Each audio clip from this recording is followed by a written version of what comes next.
Ia koe kōrero ana mō waitangi ka toko ake te whakaaro ki ngā mahi a te kāwanatanga nei ki te tini I te tiriti o waitangi. Hea o whakaaro? Don't start me on that, Dylan. That's all I'll say. Don't start me on that. There's a whole big discussion. Ta Hirini Moko Mead, iwa te kau māwaru tau te taiohi, kai te pātuki tonu tōna manawa ki ngā take o te ao.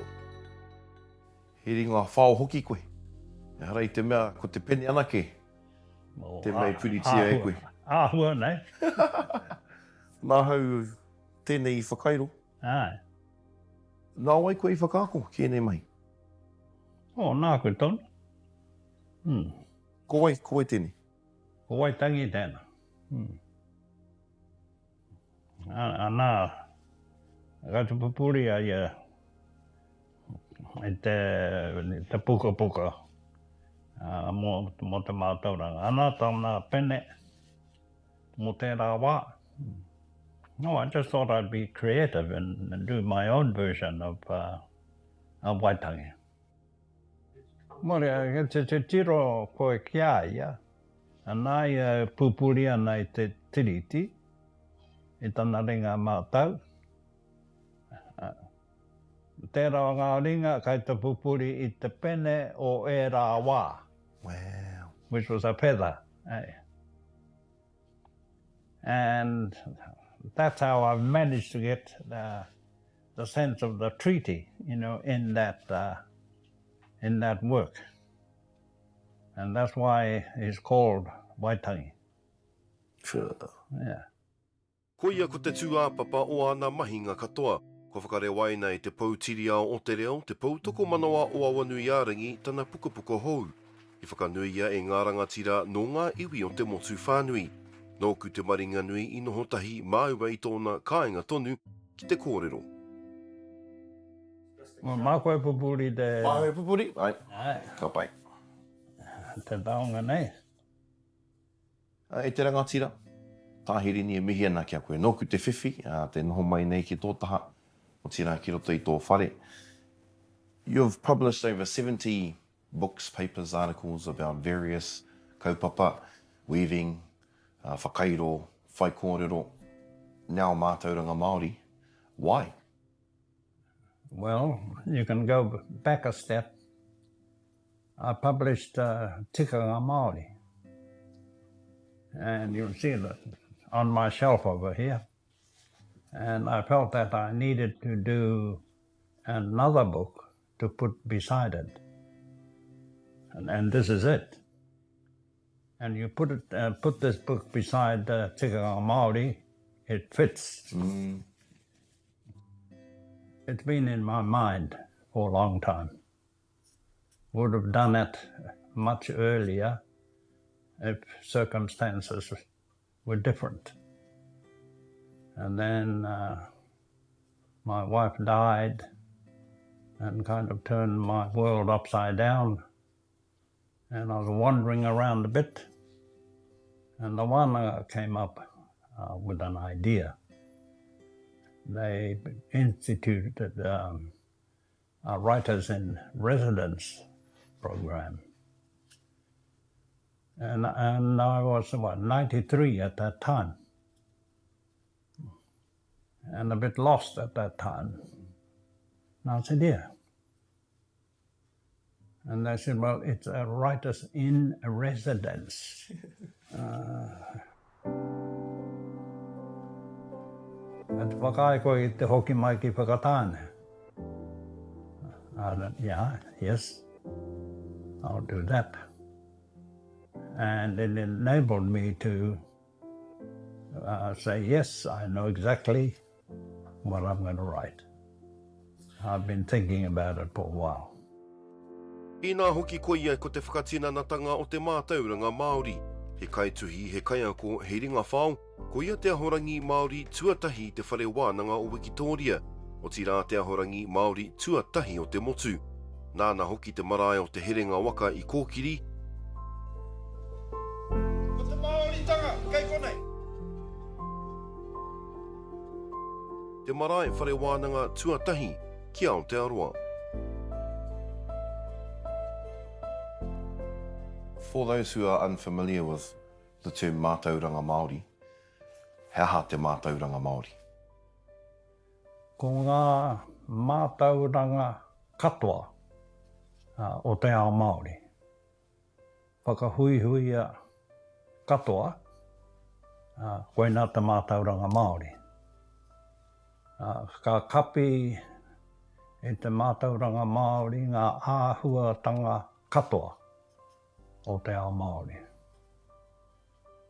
Te ao Māori e kitea nei e tātou, te ao wairua, ka kapi katoa. There's a common misconception these days that Matauranga Māori is Māori education. What are your thoughts on that? Well, I do discuss that in here, in the book. And, that's true. A lot of people dismiss it.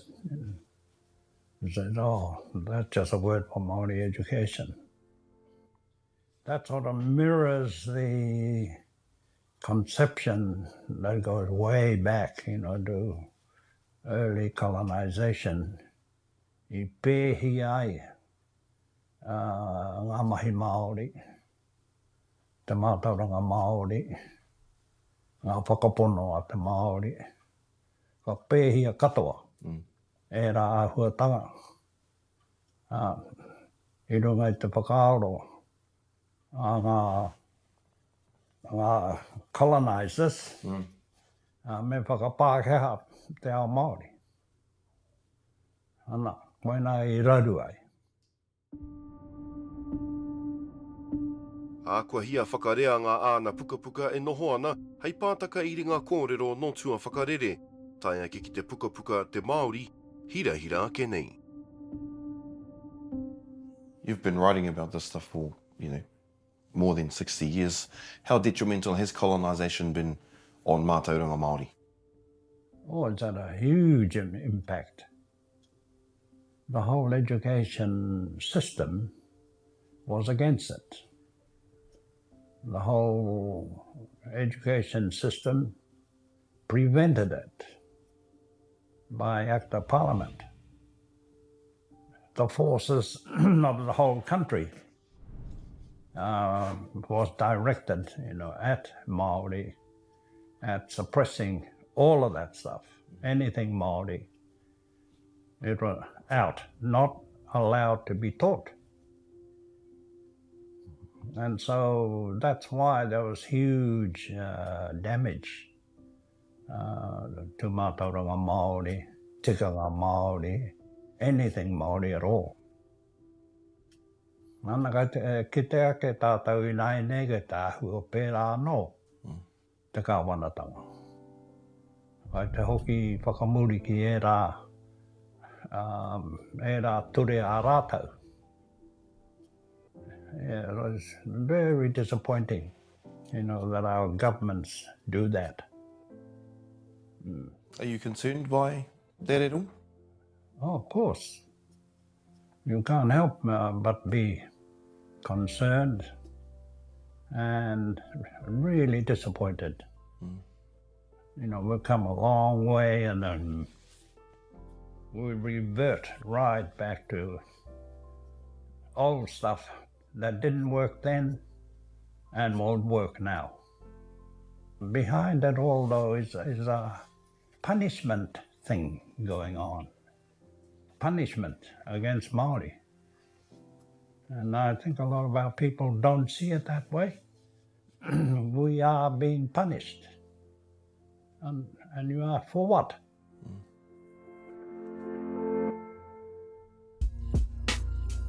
No mai ki te ao with Moana. We're back in 25, looking at the world around us through a Māori lens, connecting the dots across Aotearoa and beyond.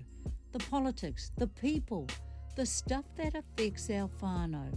We're here for you, challenging and celebrating as well. Every Monday night on Whakaata Māori. Has that been a lot of the driving force behind your writing, documenting all of these tikanga, mātauranga, kia kore ai e ngaro? Yes, I think it's part of the idea. I think way back in Sir Hirini days, he began this movement of bringing back, he began with the arts, and his focus was on kapahaka, whakairo, building whare whakairo as his way of getting Māori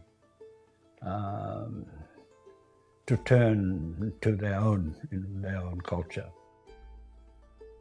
And that was way back in the 1920s and 30s that he began that movement.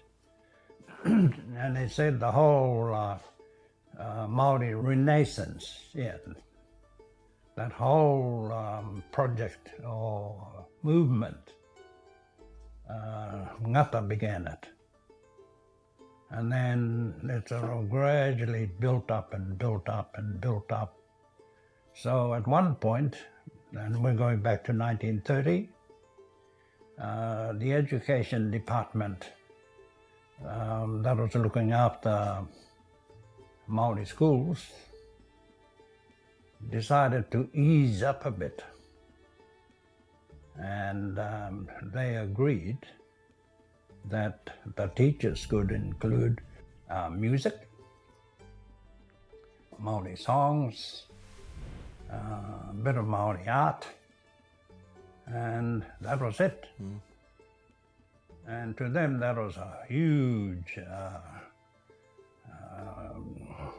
turnaround.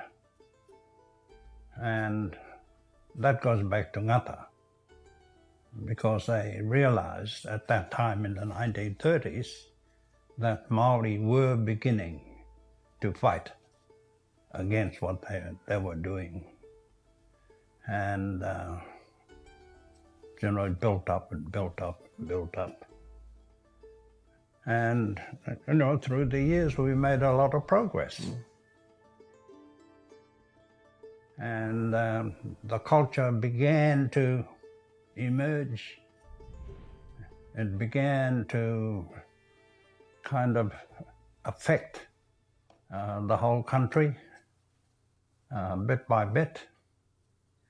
And we see now that kapahaka has been accepted, throughout the country now. Took a while, took a long while.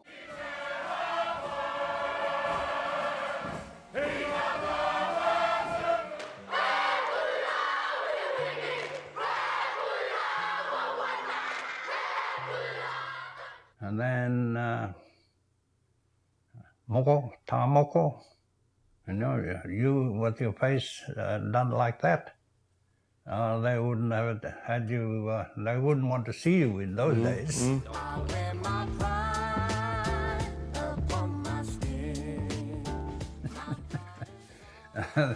They wouldn't have you in Parliament. Yeah. But now, you see, it's become accepted. And women with their moko kauai, we're almost back to normal. That's how it used to be. And I would say ta moko has been successfully recovered. Kapahaka has been successfully recovered. Te Māori was hugely influential in the continuations. Yes, it was. Kia hoki ngā mahara ki te rāwa. Well,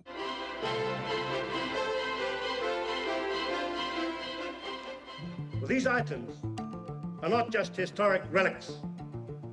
They are not just works of art. For my people, they are literally town treasures. Globally hot, locally not. Hea hou mahara mō te rāwa?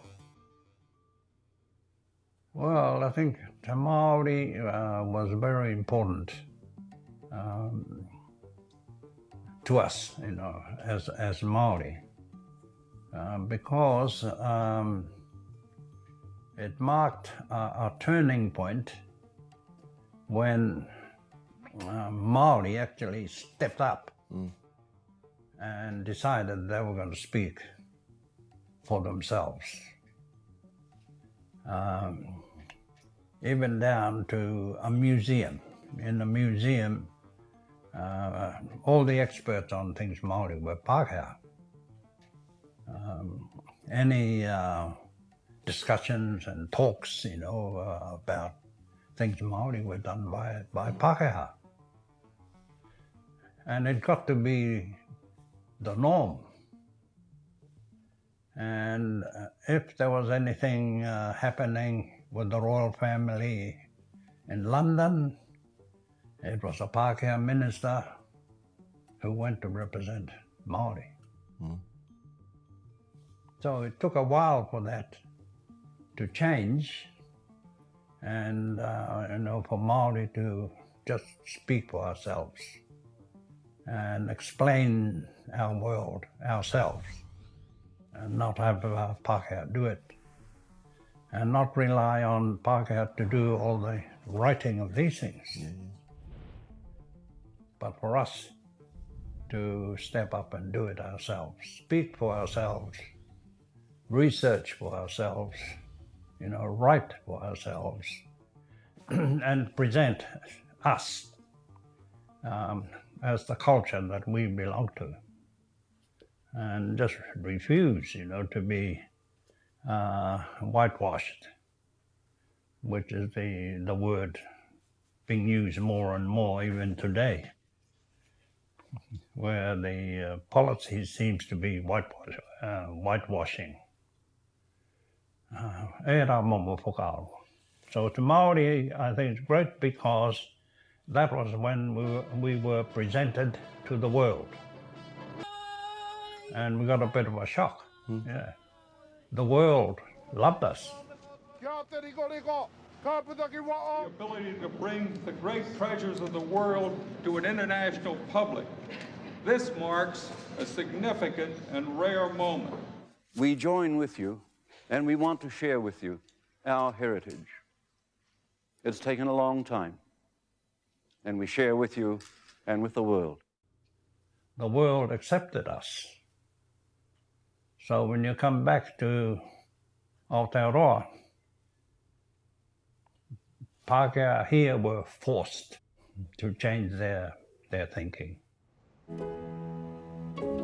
Hei whakamātautau anō I whakatūngia ia te whare wānanga o Awanuiarangi. What role does Te Reo Māori have in the revitalization of Matauranga Māori? Well, you've got to have it. In the words that we use, there's mātauranga in practically every word, especially the naming word. That we name things, there's mātauranga in there. The trouble is one word holding all of that Matauranga Māori, but it's there in Te Reo. It's held in Te Reo. And today we're lucky because we have a dictionary now. If you don't quite know what the meaning of the word is, you go to the dictionary, and there's the explanation. Now, in the days when you had an intergenerational whānau, if you didn't know the word, you'd ask. Hoki mai ana ki te puka nei. Ko tētahi o ngā kaupapa kōrero ko te kauhanga nui. I tuhia, I kōrero hia e koe. He aha te kauhanga nui? Kua wānanga hia e koe roto I tēnei puka and how did that kōrero come about? Well, that's a very interesting concept as part of our Matauranga Māori. And I think one of the most noteworthy aspects of Matauranga Māori, in that we were still doing it all through the colonization period, right up to now. And many of us doing it didn't know we were doing it. Yeah. Because the matauranga about it had gone. But the practice of Matauranga Māori was still there. And the signs of it were still there.